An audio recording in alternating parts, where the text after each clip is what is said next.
And we want to thank everybody for joining us on this beautiful Sunday afternoon for the Senate Bill 83 testimony workshop. We are so excited to have you here. My name is Cynthia Peoples, she, her pronouns. I'm the founding director of Honesty for Ohio Education. For those of you new to the space, Honesty is a nonpartisan statewide coalition that works with nearly 70 different organizational partners here in Ohio and across the country to champion honest education, the affirmation of all identities, cultures, and lived experiences in the classroom, and most importantly, protecting the rights and safety of all students, families, and educators across the great state of Ohio. If you look over to the right of your screen, you can see just a handful of the incredible organizations with AAUP right there that we work shoulder to shoulder with on a daily basis, protecting honest education across the state. We have three pillars to our work. We educate, advocate, and build community around honest education. We do this very important work at three critical access points to public education, both in K-12 and higher ed spaces.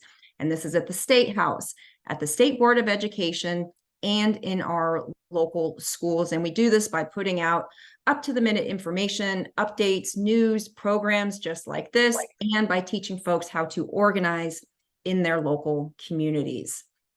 Today, you joined us for a testimony workshop to get the latest and greatest on Senate Bill 83, which we know as the Higher Education Destruction Act. And what we're going to do in this workshop is we're just going to take a quick look at the state of education across the U.S. and here in Ohio.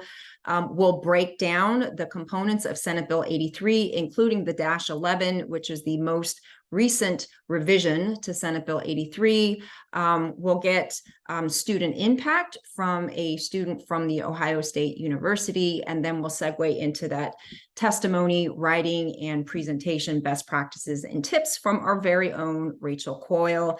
As I said before we officially started the program, feel free to drop your questions into the chat. We will have a section during this workshop where we'll ask folks to unmute, but feel free to drop those questions into the chat. And a friendly reminder that the recording, the slide deck, and the resources will all be uploaded to the Honesty workshop page on our website.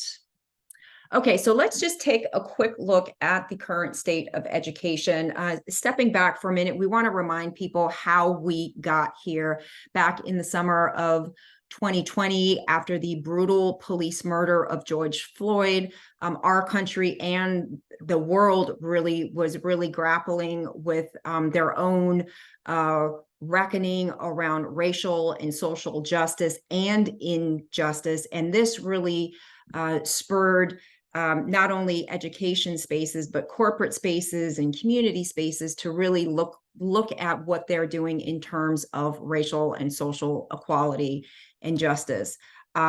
This triggered a lot of DEI initiatives and actions and equity-oriented movements to happen. There were some conservative and extremist groups, organizations, and legislators that did not like this sweeping movement that was happening. In September of 2020, if you all remember, former President Trump issued an executive order banning DEI education in federal spaces. And this really kicked off this movement towards censorship and banning DEI and racial justice. After the not peaceful transition of power at the White House after the November 2020 elections, there was a full-throated, nationally coordinated extremist attack on public education, on democracy, reproductive health care, climate justice, you name it. Where there was any kind of push for movement in justice, there was a coordinated attack to squash that. Here in Ohio, by the end of 2022, we had more than 24 bills sitting in our state house that were attacking public education by weaponizing race and identity to stop honest education and to really dehumanize communities across the board. And today, what we're looking at is this cacophony of noise, not just here in Ohio, but across the country. And this is what a lot of these legislative attacks, this is kind of the branding and the messaging that has surfaced around these coordinated attacks. And this is what all of that noise actually looks like, because it does actually impact students and families and communities. Education Week was tracking all of these culture war bills. Since January of 2021, more than 44 states have introduced or passed bills or other actions that restrict the teaching of critical race theory or limit how teachers can actually discuss issues of race and sexism. At least 18 of those states have operationalized those efforts, whether that's in legislation, resolutions, or other kind of movements. UCLA started tracking all of these very specific efforts to ban critical race theory, whether it was in education, government spaces, or in corporate spaces. Nearly 250,000 local, state, and federal government entities across the U.S. have introduced more than 700,000 anti-critical race theory bills, resolutions, executive orders, or movements to ban critical race theory. And this is where we know a lot of heartache lives, over in to the far right. ACLU and several other LGBTQ+ organizations are tracking hundreds of anti-LGBTQ+ legislative efforts. At this point, there are over 500 bills that have been introduced just in 2023, not in the last 5 years or 10 years, just since January of 2023. These include the forced outing of students to their families, regardless of the harm or danger it poses to the students, banning gender-affirming care for minors, banning transgender, gender-diverse, non-binary athletes from sports teams in K-12 and higher ed spaces that align with their identity, banning people from restrooms that align from their gender identity, don't say gay efforts, banning sexuality content. So there's a number of these different efforts centered around dehumanizing LGBTQ+ students, families, and communities. And down here, a lot of the vehicles for this hate and harm, whether it's censorship, whether it's attacks on transgender students and individuals, the vehicle right now has really become these hate and extremist groups. Southern Poverty Law Center is tracking these groups across the country. Since 2022, Southern Poverty Law Center has tracked more than 1,200 hate and anti-government groups across the United States. And there are at least 55 of those groups that have taken root here in Ohio. We know that several of these groups were endorsing local school board candidates in our local school board races that just wrapped up last week. They're helping legislators draft model legislation and import legislation into the Statehouse as well. So we really have to keep an eye on these hate and extremist groups. Sorry about that, couldn't advance the slide. And this is why we're all here today. The Senate Bill 83, the Higher Education Destruction Act, is actually part of nationally coordinated model legislation that Senator Serino imported into the state of Ohio. In fact, the Chronicle of Higher Education is tracking where all of these different bills are being imported, what those state houses look like. And as of July of 2023, 40 of these bills, Higher Education Destruction Acts, have been imported into 22 different states. So Ohio is not alone in this. This is very important to understand. 7 of these bills have already received final legislative approval and have been signed into law. The good news is that 29 of these bills have either been tabled or have completely failed to pass, and we're hoping for a quick death and burial of Senate Bill 83 as well. And what we're looking at here in Ohio, I'm just taking a quick look at all of the garbage and toxicity and hate and harm that we have in our state house attacking public education and our students. You can look over here to the right. There were so many that we had to break them down topically.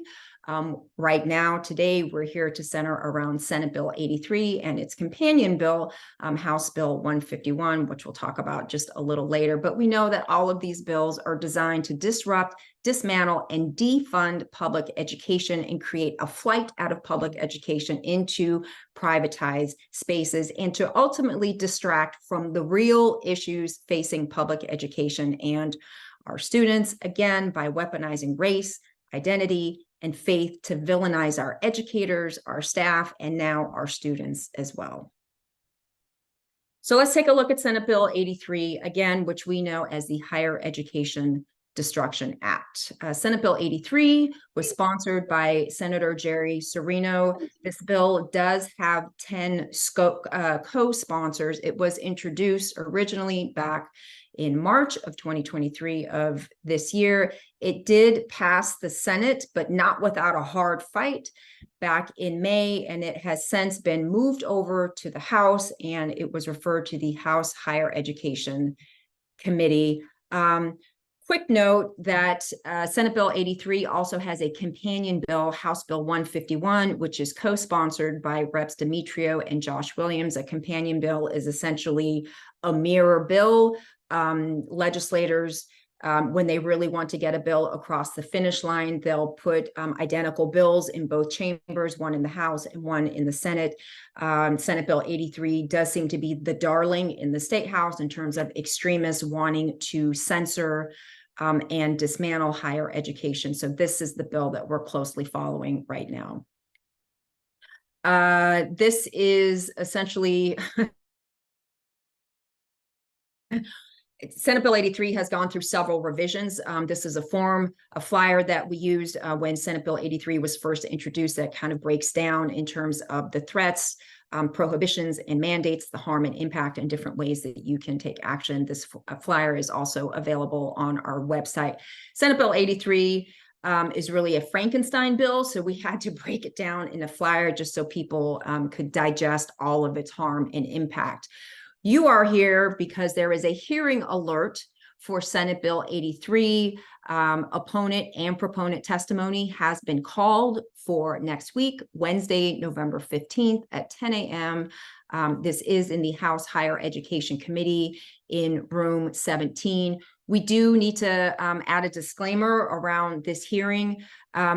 Any committee hearing is always subject to change. The chairs of committee can change the agenda, what's on the agenda, or can just cancel the hearing altogether. Senator Serino has been trying to get Senate Bill 83 heard in the committee. It has been placed on the agenda, taken off the agenda.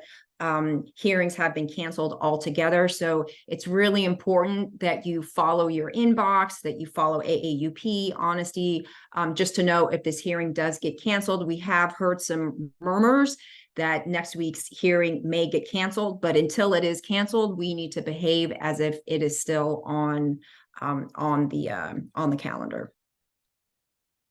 And just a quick look at what Senate Bill 83 and 151 actually do: restricts required DEI programs, bans race and gender-based policies, restricts discussions around controversial topics, including climate change and reproductive justice, bans public positions around controversial issues on higher ed campuses, restricts academic relationships with China.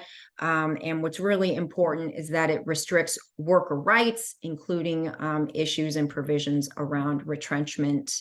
And we'll dive into this with Sara Kilpatrick. She's going to offer a lot more information about Senate Bill 83. And Sara Kilpatrick is the executive director of the Ohio Conference of the American Association of University Professors. That's AAUP for short. Sara's been serving in this role since 2011, so you really have an expert here with us. She previously worked as the political director for the Ohio Senate Democratic Caucus and was involved in the political affairs. She was the political affairs coordinator for the Ohio State Medical Association and legislative aide in the Ohio Senate. Fun fact about Sara: she was awarded the 2012 AAUP Georgina M. Smith Award in recognition of all of her efforts to preserve faculty collective bargaining rights. We are so happy and proud to have Sara in the workshop today, and I'm going to turn it over to Sara. Thank you so much, Cynthia, and thanks everyone for joining us this afternoon. Cynthia already gave a great introduction, so thank you for that, but I did just want to mention that the AAUP in Ohio represents about 7,000 college and university faculty. We have been very concerned about this bill from the get-go, And I'm going to start off by sharing what the overarching concerns have been with Senate Bill 83 in every single version that we've seen. We're concerned that it would chill academic freedom, that it would stifle honest education, that it attacks diversity, equity, and inclusion initiatives, that it imposes one-size-fits-all mandates on our institutions, that it's a union busting bill as well as a tenure busting bill. And I'll get into all of these in greater detail in the next slides. So I first wanted to review some of the major changes since the original bill. It's even been difficult for me, who's been really on top of this, to follow everything. And so I'm glad that you all could be part of this, because I know that there have been many changes to the bill, and it should be helpful, especially for those who are going to be writing testimony, to understand what is and isn't in the bill at this point. So some of you may recall that there was quote unquote segregation language in the original bill. And it was so broad that it actually would have banned, same-sex sports teams and, student affinity groups and things like that. And so it was really broad. They realized it was problematic, so they removed that language from the bill. They also removed references to quote unquote specified concepts and ideologies. And we've seen these terms used in other anti-education bills from previous General Assemblies. These are essentially blacklisted topics that they were trying to say that you couldn't force students to believe or impose in any way. It also originally banned any mandatory DEI programs. Now the bill says that you can have mandatory DEI in certain situations. So there are certain academic programs like social work and other health and human services that require DEI for their programs. There are also situations like with grants that might require DEI. And so the bill now says that in those situations you can have DEI, but it still bans mandatory DEI in all other instances. The latest bill removes prohibition on union strikes. So the original bill banned all staff and faculty union strikes. Now this version restores that. It also removes the American Government and History course from the chancellor's purview. The original bill said that the chancellor had to develop this course. Now it says that institutions have to develop the course. And it includes a definition of retrenchment.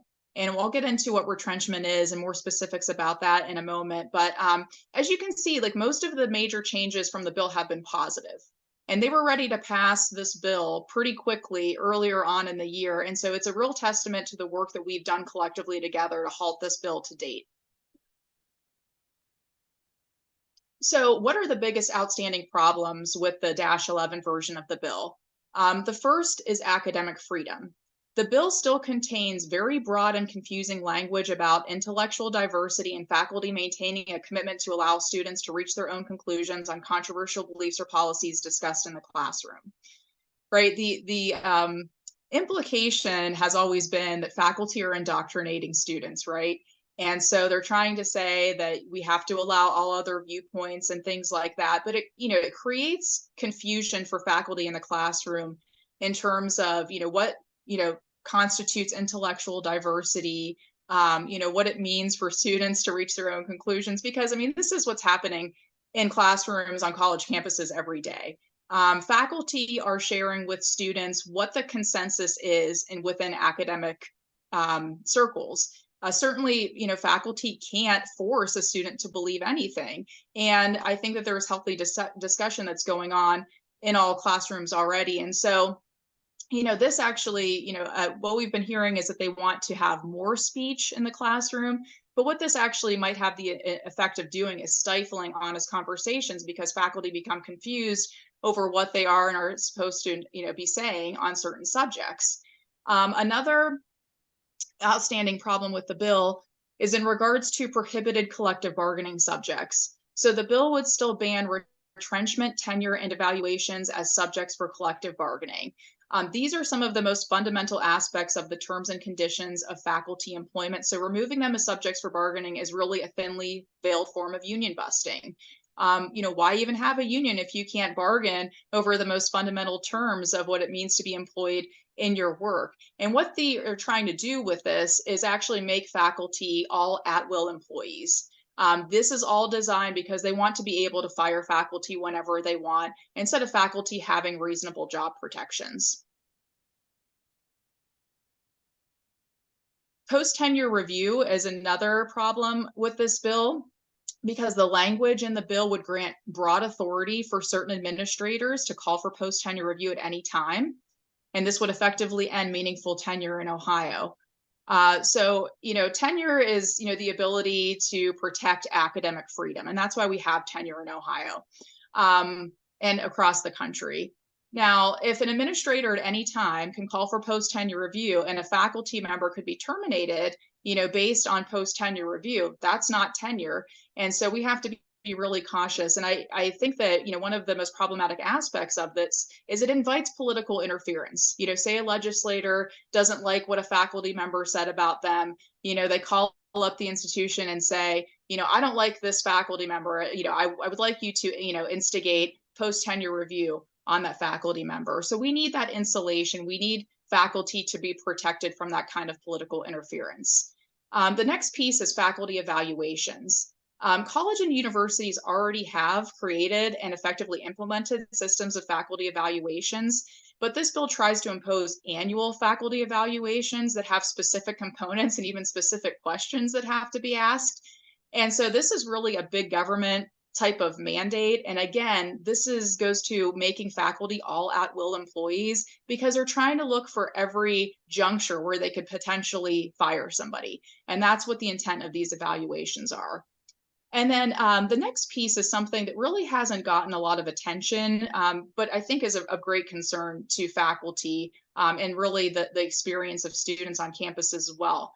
So the bill would require faculty or the institutions to post their syllabi and instructor information. So it would have to have the instructor's course schedule, their contact information, as well as a detailed calendar of course topics.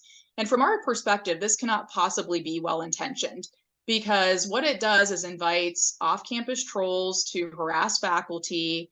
The detailed calendar of course topics makes it, all too easy for these off-campus trolls to, figure out when a certain topic is going to be addressed and show up on campus. I mean, it's an actual physical threat to students and faculty. And, this is something that has to be revised or come out of the bill if this bill is to advance in any form. As I already mentioned earlier, it still bans diversity, equity, and inclusion initiatives that are mandatory, with some exceptions like those that are required for certain programs or for grants and other things. So going back to retrenchment, which, most faculty are probably aware of what retrenchment is, but those who aren't as familiar with academia might not know. So the general definition of retrenchment is terminating academic programs and faculty positions, typically due to financial exigency. And financial exigency is something that institutions actually have to declare. And it means that the institution is in very dire financial straits. And this is usually how program closures and faculty terminations are triggered. But then if you go to the next slide, Cynthia, but then this is how SB 83-11 defines retrenchment. It says retrenchment means a process by which a state institution of higher education reduces programs or services, thus resulting in a temporary suspension or permanent separation of one or more institution faculty to account for a reduction in student population or overall funding, a change to institutional missions or programs, or other fiscal pressures or emergencies facing the institution. So I'm going to talk about in the next slide why this is problematic, but if you just heard what I said, you can probably figure out for yourself why it's problematic. So the bill allows institutions to adopt their own retrenchment policies, but at the same time, it bans retrenchment as a topic for collective bargaining. So the bill ignores that processes already have been adopted through collective bargaining agreements and/or shared governance procedures between faculty and administrations. And why this is problematic is it would lend itself not only to short-sighted decision-making.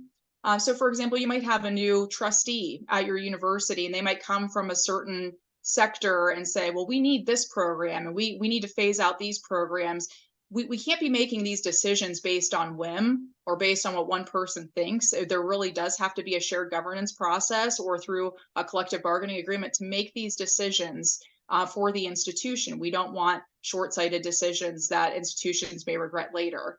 And it would lend itself to instability for students and faculty. Faculty don't want to come to Ohio if they know at any time, essentially, that their program might be eliminated.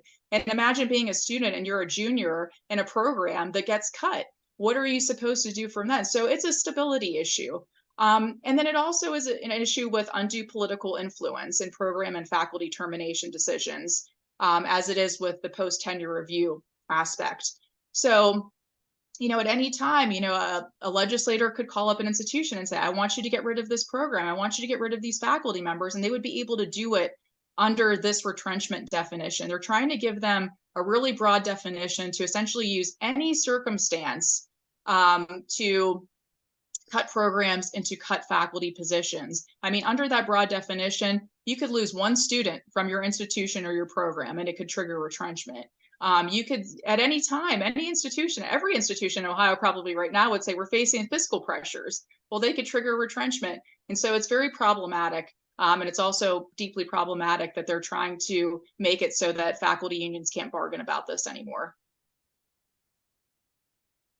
So what is the overarching message on SB 83 as we move forward? So SB 83 is still an unnecessary big government bill designed to dictate much of what institutions already have determined for themselves. I mean, if you were just somebody who didn't know anything about higher ed and read this bill, you would think that colleges and universities in Ohio didn't have evaluations for faculty, didn't already have retrenchment policies, didn't already have tenure policies, and so on. And so this is just, big government coming in and trying to dictate how universities and colleges should run. Much of the bill was copied from right-wing think tank model legislation. So there's the Manhattan Institute, the Civics Alliance, as well as the National Association of Scholars. And there was an article several months ago in the Cleveland Plain Dealer, that showed the legislation side by side with the model legislation developed by these think tanks. So this isn't solving Ohio problems. This is a national attack meant to undermine higher education. So we have to be really cautious, with this bill for that reason. It would have the opposite impact of more speech on campus. We keep hearing from supporters of this bill that they want more speech on campus. But what it would actually do is stifle honest conversations, because it would create a lot of confusion about what is and is not intellectual diversity. It would open up faculty to frivolous complaints. So that is also of great concern. And overall, it will hurt Ohio's ability to attract excellent students and faculty. If you, are a faculty member that's looking for a tenured position and this is the law in Ohio, I wouldn't want to come to Ohio knowing that you don't actually have real job security. And if we don't have, great students and great faculty at our institutions, it will hurt Ohio's economy in the long run. And that's a message that we have to get through to legislators. So since the beginning, we've been saying that SB 83 is bad for students, bad for higher education, and bad for Ohio. So I would be happy to try to answer any questions about the bill. I haven't been able to follow along in the chat. So if there's anything that's come up, or if there's anything that you want to ask now about the -11 version of SB 83, we can do that. Sara, there's a question from Nazik. She's asking, does retrenchment apply just to academic programs or also to student groups? Could it cut funding to student groups that administration finds problematic? Retrenchment is not intended for anything outside of faculty positions and academic programs. That's a good question as to whether that they might try to use something to, cut funding to student groups. But I don't think that the retrenchment language is intended to in any way directly impact that. But that's a good question. Okay.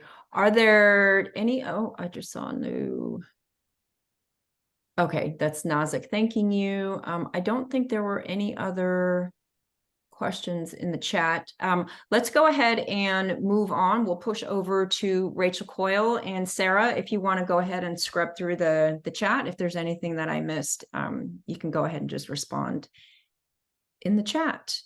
Okay, and we're still waiting for our student to show up, so we're going to go ahead and move over to the testimony workshop portion. And Rachel Coyle, who is the founder of State Action Initiative and co-founder of How Things Work at the Statehouse, is going to help us through this testimony process and the circus that is the Statehouse right now.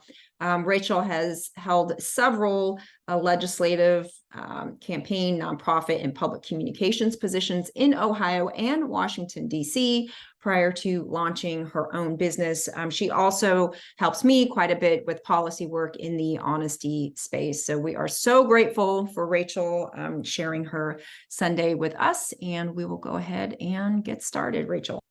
All right. Hey, everyone. My name is Rachel Coyle. I have been training people around the state on how to give testimony and how to be effective advocates at the state level for several years now. And I'm really excited to be doing this SB 83 specific testimony training. So we're going to walk through where the bill is in the process, and what you can do in terms of submitting testimony, and also other ways that you can contact your legislators, and we'll give you tips and tricks. So let's get into it. All right. So first, I like to start off with this reminder about how important it is to pay attention and be advocates at the state level, which you all get because you are here on a Sunday. But truly, a couple years ago, we used to have testimony, and it would be, 10 lobbyists, and the same 10 lobbyists would come in over and over again and testify. And the fact that we've got Ohioans coming in has really impacted legislation. Reporters love to write about it when citizens come in to talk. We end up with legislators feeling the pressure to act differently, to hold bills back when there's too much public pushback. So it really is very valuable that you're here today, and any contacting of your legislators that you can do, even if you can't physically get to the Statehouse this week or whenever they end up having this hearing, it still is really valuable. So thank you. So here's just quick what we're going to cover. I'll talk through how to follow SB 83, where it is right now, how to submit testimony, some tips on how to make your testimony just like the professionals, make it great, some rules for if you're actually coming to the committee, and then some other ways to talk to your legislators about SB 83 if you don't end up getting to testify. So the first thing we should talk through right now, SB 83 has already passed. So it's Senate Bill 83. That means it started in the Senate. It's already passed the Senate, which is a big red flag for those of us who want to stop this bill if it's already passed one chamber. It is currently now receiving hearings in the House, in the Higher Education Committee. If it passes House committee, it will then need to get a full vote from the entire House. And then it would need a yes or no, up or down concurrence vote from the Senate. But we're pretty sure that if it gets past the House, it'll get that concurrence from the Senate, because it means they would have done that backroom dealing they needed to do to get it that far. And then it would go to Governor DeWine for his signature. So the best place that we can stop this bill is absolutely right now in the committee hearing process, because there's a couple legislators on this committee who are very concerned about this bill, who aren't really sure they want to pass it through. So this is our best shot to stop it. So one thing you should know is where we are in terms of being in the committee, where we are in terms of hearings in this committee. So Senate Bill 83 in the House has already had a first hearing. That was when the sponsor, Jerry Serino, came in and talked about the bill. Now, this week, we are currently scheduled to have on Wednesday a second hearing, and it's going to be a little weird because people who support the bill and people who oppose the bill are being invited to come in and testify at the same time. They often split those two up. So that is what's scheduled for this week. Like Cynthia mentioned, it's possible that that hearing will get pulled down again, so definitely watch your inboxes. And then if this hearing takes place, the next hearing would possibly be, they would bring in people who maybe aren't sure if they want to take a firm pro or anti stance on the bill, but they have a concern about maybe one piece of it. Those are called interested party testimonies. And then they would vote it out of committee. That's likely how this would go if this hearing ends up happening this week. So one thing that's really valuable for you to do as an activist who's paying attention to this bill is to follow bills through committee. And the best way to do that is to ask to be placed on the committee notice list for the committees. And this is valuable for any bill you're going to follow. So I'm going to quickly walk you through how to do that for any bill focusing on SB 83. So if you're not already receiving those committee notice lists, this is how to do it. And we will send you, we will have all of these websites that I'm mentioning up online on Honesty's page after this. So don't worry about writing them all down now. But you just go to legislature.ohio.gov. They've got all the committees listed there. You can see I've clicked on House committees, and you can go through and pick any committees that are interesting to you. And then you'll see all the committees are broken down into categories. So if you are passionate about civil justice or higher ed or K-12 ed, those are two different committees. So you click on the committee. And for this, we would click on higher ed. And the chair of the committee is always listed first because they're the most powerful person in the committee. They're the one who decides when the bills get hearings, when they get votes, if they get hearings and votes. They're also the person you're going to email your testimony to. Whether you're testifying in person or written only. So you see the chair there, and I would click on his face, and it'll take you to a page with his name on it. And then you can see his page comes up on the bottom left. There is his contact information. So you could call, you can email. I've also got his particular email up at the top of the page there, and that'll be listed online as well on our resources page. And you email and just say, put me on the committee notice list for the higher education committee. You'll start getting emails. You'll know when the bill is being heard, what type of testimony they're accepting, what the rules are for how to submit your testimony. It's the best way to get early insider intel when bills are moving fast.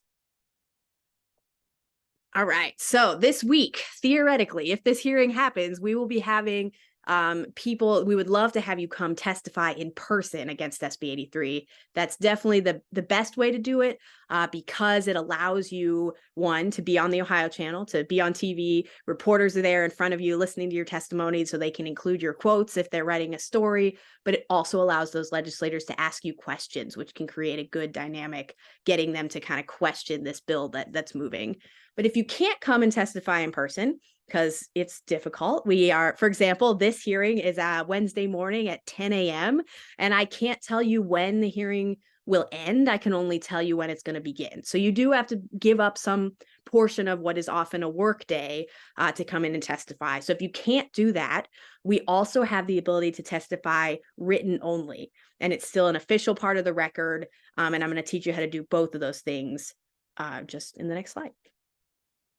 And it is so simple to submit testimony that I can fit it all into one slide. So really recommend submitting testimony, at least written only, because again, for many, many years, all we had was just lobbyists. And now the fact that Ohioans are doing it is a really big deal. So we are urging you all to write your testimony now because we are told currently that there's going to be a hearing this Wednesday on this bill, which would mean the testimony is due 24 hours in advance this Tuesday at 10 a.m. But even if this hearing doesn't end up happening, we often get committee notices with like 30 hours to go until the hearing. So that does not give us a lot of time to gather those testimonies. So it would be great if you could start writing your testimony now so that the moment that we want it to be submitted, you've just got it ready to go. So currently right now we've got a hearing scheduled for this Wednesday at 10 a.m., which would mean you need to email your testimony to the chair 24 hours in advance, Tuesday at 10 a.m. You also need to email a witness slip with your testimony, which is another document that we will have for you online. So you just make a copy of that. It's very basic information, your name, if you're a lobbyist, if you're representing an organization, that kind of thing. So you email that testimony, you email your completed witness slip. And if you're testifying written only, that's it. You have just completed the entire process. You are officially part of the record. Your testimony will be up online. It'll be in front of the legislators. They have little iPads in front of them in the committee, so they'll see it. And it becomes a part of the official record so people can reference it in the future. The only difference is you will not be coming in, obviously, to testify in person. If you're testifying in person, all that's left to do is show up. Next slide. There we go. So some tips on what makes good testimony. Really nice thing is that the shorter, the better. Often, and we know that this week, the chair is saying he's going to limit everyone to 5 minutes. So if you want to write your testimony so that you can get it all out in that short amount of time. So really just, 1 page is perfect. And it also is important to consider your audience. Obviously, your testimony, you can write whatever you want. But I do remind folks that in Ohio's current legislative makeup, we have a supermajority of one party in the Statehouse. That's the Republican Party. So you are going to have a supermajority of Republicans on the committee as well. So I often tell people that when you're writing your testimony, think of yourself at the Thanksgiving dinner table and you're talking to your most conservative relative and you're trying to convince them of your point. And that is how I would write my testimony if I were to do it. But obviously, your testimony, your choice. Just know it's good to know who will be listening to you, and maybe what perspective they will be coming at the issue from. All right. So this is another thing that we'll have up there for you, just a basic layout of what testimony looks like. If you follow this template, your testimony is you can feel confident it'll look exactly like the professionals do. They always start by addressing all the members of the committee, chairperson first. They say thank you. They introduce themselves. They give a little sentence or two about who they are, why they care about this issue. So my name is so-and-so. I'm an educator. I'm a professor at this university, or I'm a student. And then you tell just in a couple paragraphs about why this issue matters to you, why you're concerned about this bill, how it would impact you or your profession or someone you care about. And then you ask them very clearly to do a thing, to vote no. And then you thank them again and you offer yourself up for questions. And another thing you can do when you're writing your testimony, this can be very helpful, is to look at previous testimonies. SB 83 has had a lot of hearings. Unfortunately, a lot of the bill changes have made it so that the opponent testimonies, some of them might be a little bit outdated, but it's really good if you want to look at the proponent testimonies, the supporters, and see what they said is good about the bill. Could really help you if you want to combat or confront some of those arguments that they've made to explain why you disagree. That could be really helpful. So this is another website that we will have up there for you. It's legislature.ohio.gov, and you search legislation. And then next slide, there we go. And then you just type in SB 83 and SB 83 will come up and you can click on it. And you can see there, this is the bill tab. It shows you how far the bill has gone so far. But if you go there a little bit over to the right, you'll see the words committee activity. And if you click on that, yep, it will take you to this page, which has every testimony for and against the bill that has been heard so far in the process. So if you submit written only testimony, yours will be up here too. And you can go back and you can look and see who supports this bill, who opposes it, what their arguments are. It can be helpful in writing your own testimony. All right, so if you are coming in to testify, there's a couple rules that we like to explain to folks if you're going to be in the room. One thing people always ask is if it's okay to have their phone out, and it absolutely is. You can text, you can tweet, you can, talk to people, you can post online. Sometimes they allow you to take photos. Sometimes recently the chairs have been making announcements at the beginning of committee that you cannot take photos. So that'll just be up to the chair of the day, how he's feeling. You will need, if you're going to record video or audio, and you need written permission in advance. So you will see reporters in there, like TV reporters with cameras, but they have filled out a slip and gotten permission in advance. And every once in a while, we'll have someone come in and do that from a blog or a Facebook page, that kind of thing as well. And this is the part I mentioned earlier about how we can't tell you how long committee is going to go. There could be multiple bills. There's one other bill scheduled for Wednesday as well. And I believe that bill is first, although that can change. So we can just tell you when the committee starts, and you'll need to be listening for your bill to first be called. And then the committee chair will have a list of all the people who have signed up 24 hours in advance, and he will just start calling you by name to come up and testify. And then after you finish testifying, the committee members can ask you questions. If you can remember, but don't worry if you forget, lots of people forget. If you can remember, every time you answer a question, you want to start the question with through the chair to the representative. That's just the professionals will do it that way. But if you forget, no one will stop you. No one will judge you. It's just a good thing to remember if you want to sound like the lobbyist are in there. All right. And this is another important thing to mention because it's probably going to happen this week as well. We have started seeing an increase in things like the limited number of testimonies accepted at the Statehouse in committees. So recently we've started seeing things like we're only going to accept 5 pro and 5 anti, or this week, what is currently scheduled to happen on Wednesday is they're going to only do an hour of proponent supporter testimony, and they're only going to do an hour of opposition testimony. But one thing that we really want to do, if at all possible, is get as many people in that room ready and willing to testify as we can, and then have us get to that hour and have a bunch of people still want to testify and see if he'll let us go over.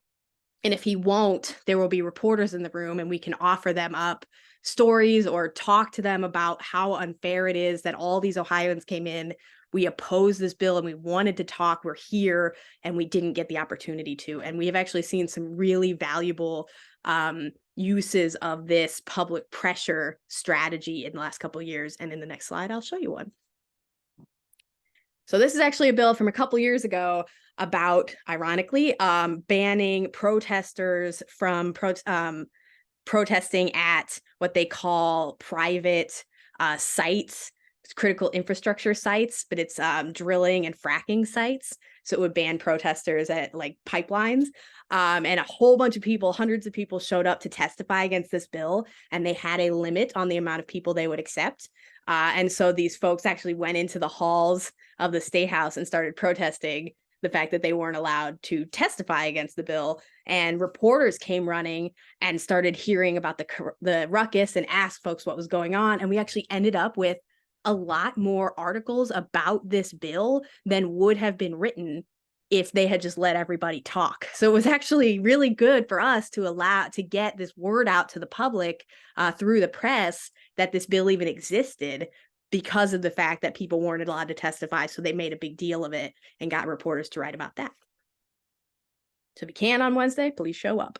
But if you cannot testify in person on Wednesday, or you are not able to testify because we all show up and then they limit us to an hour, there are other ways to contact your legislators that we need to do to stop this bill. And one of the best things you can do is make phone calls. So there's 4 members there. The first 4 members are the members of the committee. They're all Republicans who we know to have concerns about SB 83. So these are the 4 people we really want to be calling, letting them know that the public is paying attention.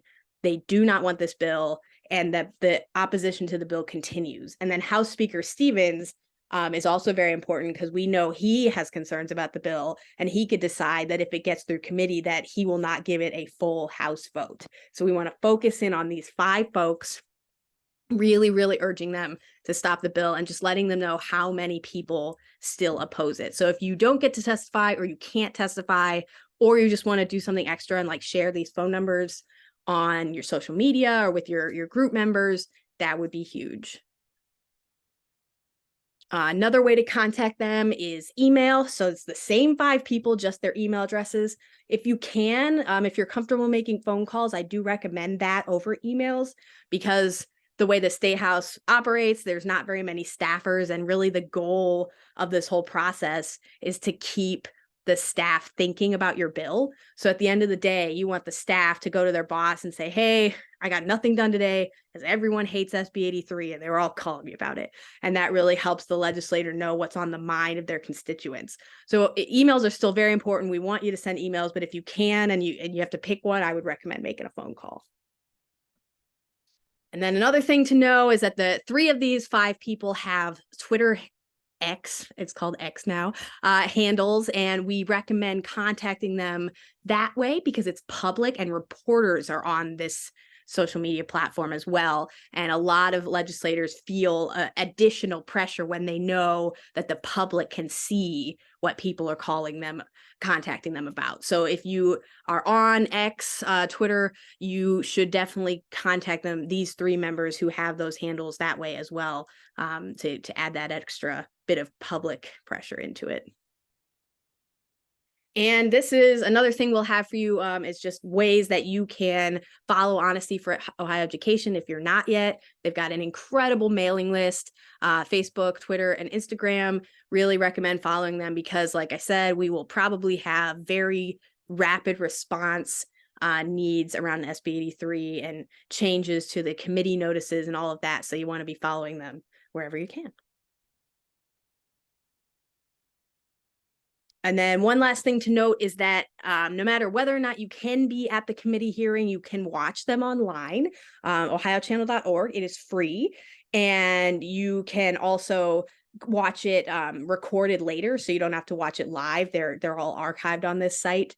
And if you come in to testify, or someone you know does, you can then go to ohiochannel.org and you can pull those clips of yourself or your friends, and you can share them to help promote interest in this bill.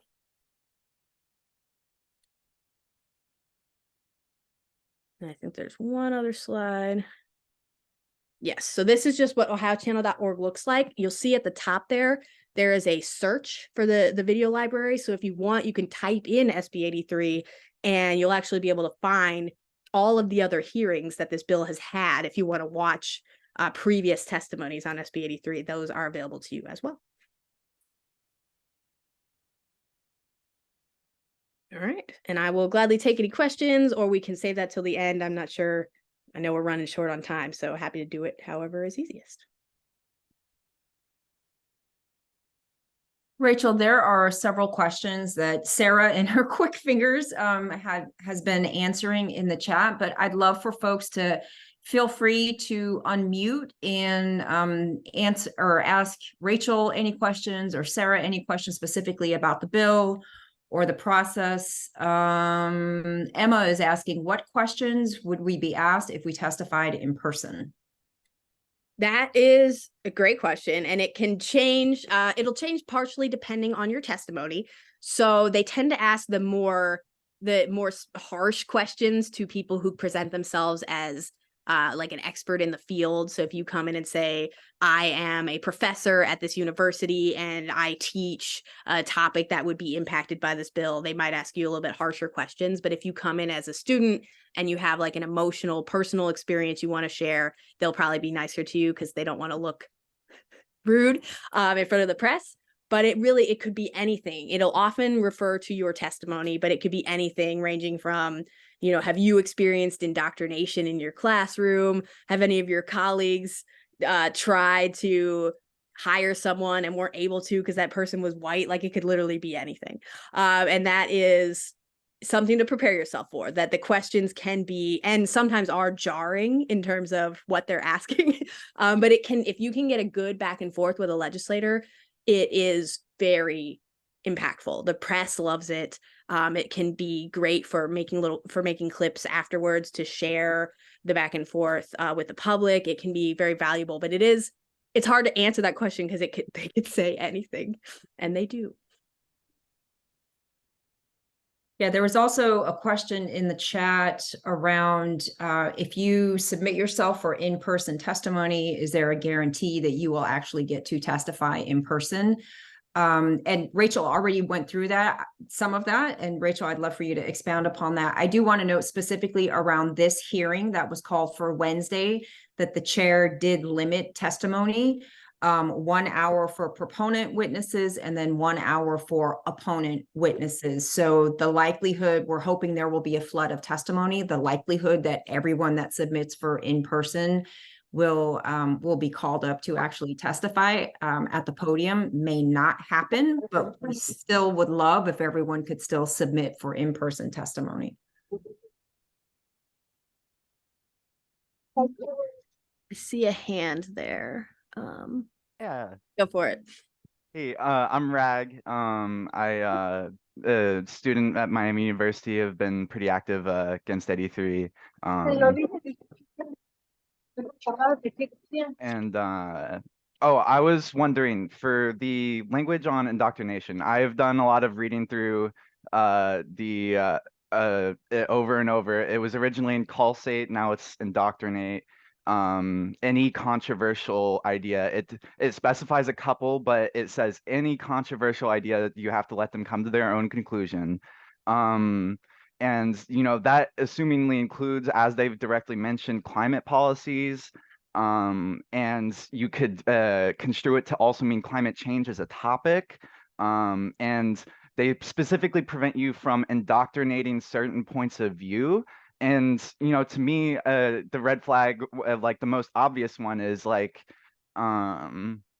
it could be considered indoctrination for a climate professor, for example, to continuously maintain that climate change exists, and grade based on that. And I think that's something to be very aware of, as well as history denial in the same lens, history and science denial specifically. And I'd like to wonder like how, if there's any more like info on that, if they've said that, oh, that's not what it's gonna do. Any about that? That would actually be, in my opinion, a great angle to take, because a lot of these legislators always talk about how we need to increase STEM education and that we need to get away from like, the other types like education in English and language arts and that kind of thing. And so if we have people who are studying or educating in the sciences who come in and say it would be more difficult for me to educate students and then send them out to get jobs in these fields that you care about under this bill, that could be very valuable, because so far, and Sarah, correct me if I'm wrong, they have not said this wouldn't include, and I mean, it literally says the words climate science in the bill. So it does. Yeah, climate policy, I think specifically. Right. Yeah, and I have like a letter that I worked on with OSA Comms, Ohio Student Association, of an action network letter that you can just send to all of them at once. Maybe I can drop that link in here. It is from a student perspective, just a couple lines are, so you might want to edit it if you want to use that, but I can drop that in here. And that does go mainly a lot from the perspective of how it can promote history and science denialism. And someone put in the chat that it would emphasize the negative impacts on competitiveness of Ohioans in engineering. And that's true. Talking about the fact that this would impact our job prospects for our students, anything you can do to bring in Ohio's economy and competitiveness would be huge. Losing students. Yeah. Hi, I was just going to say a talking point that just popped into my head related that from a colleague in Iowa where they've been dealing with some of this stuff was for the humanities around the importance of we could frame this in terms of like how the educator's ability to facilitate the development of critical thinking skills in the classroom are limited, and that has significant negative effects on how well students can perform in a competitive environment where the sort of the frontier, like why an English degree matters now is that to be able to really work effectively with AI, you have to be able to write excellent prompts, right? And so when we are in an environment where we're saying all sides are the same, you actually don't have the opportunity to develop a kind of critical discernment you need to be able to do those higher level tasks that are going to be the skilled work of the future. That's a great argument. And a great argument for a subject that often these legislators do not see as valuable as the STEM sciences type fields. Yeah, everyone, I'd love to introduce everyone to Maria, who's a PhD student at The Ohio State University. And Maria is going to share the direct impact that Senate Bill 83 would have on her as a student, particularly as an international student who specifically chose the US and Ohio to further her academic career. Maria, go ahead. Thank you so much, and I'm so sorry for being late. Yeah, I mean, I got involved with SB 83 last semester because I got super worried when I saw the bill. I am also an instructor, so I work as a graduate teaching assistant, meaning I teach students on a regular basis every semester. So it is complicated because I come from a country where dictatorship was a reality from 1964 to 1988. So our constitution is a baby compared to the constitution of the US. And there's a lot of relationship between what you can say in the classroom with this like micromanaging and surveillance feeling that we get in dictatorships as well. So as soon as I saw that, I was like, this feels very familiar in a very bad way. Although I wasn't alive, there's like this generational trauma that happens in Brazil. So like, We take that very serious in Brazil. So we do have a curriculum, but we don't have like a well, the same kind of discourse is happening there as well from the far right movements of like how we are putting ideologies in classroom. But when this comes to the university that I chose, that I left my country to attend, and I know a lot of people decide to come to Ohio State, and it is a very, very like I think it's one of the from the campus I come from in Brazil. This is such a diverse campus. I've never seen this in my life. It's like people from all over the world. And then suddenly you're having this group of people trying to dictate what we can or cannot say in class, but also this kind of feeling that you're like having to take care of others because there's this feeling that they're getting threatened as well. So the relationship with China, that thing was like, although this was removed or the language has changed, there is a very big impact on what has been said already on campus, and there's already like hate speech happening on campus. So I guess that I was completely drawn to the activism on this bill last semester, and I have been joining undergrad students at Ohio State and other universities to try and tell the point that is not that we are not willing to have a dialogue. Actually, nobody came and talked to us on I haven't seen these people on campus to actually like have a dialogue and say what happens in my classroom and how I teach my students and how I put my position, you know. So I'm scared as an international student. I really loved how Ohio State was receptive to me. But at the same time, I was also there for the Board of Trustees event, the symposium that Serino put out. And I tried to talk to some trustees, and it was really bad to see how they didn't want to have a dialogue. They didn't want to talk to us. And I'm like, we are a community, you know. Some trustees from Ohio State were like, I don't want to hear, because as soon as I showed that the literature was about SB 83, they were like, no. So it is really upsetting because the space is there. I'm also in the Senate for Ohio State in 2 committees. So Ohio State has this like spaces where we can have dialogues, but at the same time, it feels like this became like this kind of like war when it should be more of like a stage for dialogue. And we leave our countries thinking, oh, we're going to the biggest democracy in the world. And then you get here and then you're like, well, but I don't see the people being heard.